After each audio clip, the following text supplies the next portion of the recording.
Hello mga kamamshi!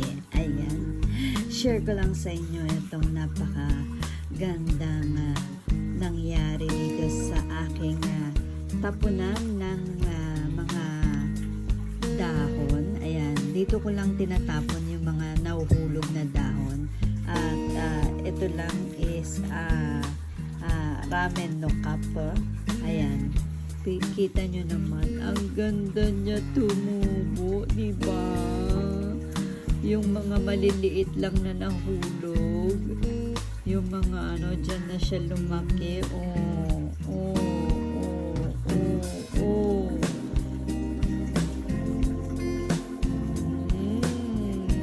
Nakaka-amaze talaga ang succulent, no? Yung pabayaan mo lang siya is sana siya tumutubo. Kinig. Diba? Ganda niya.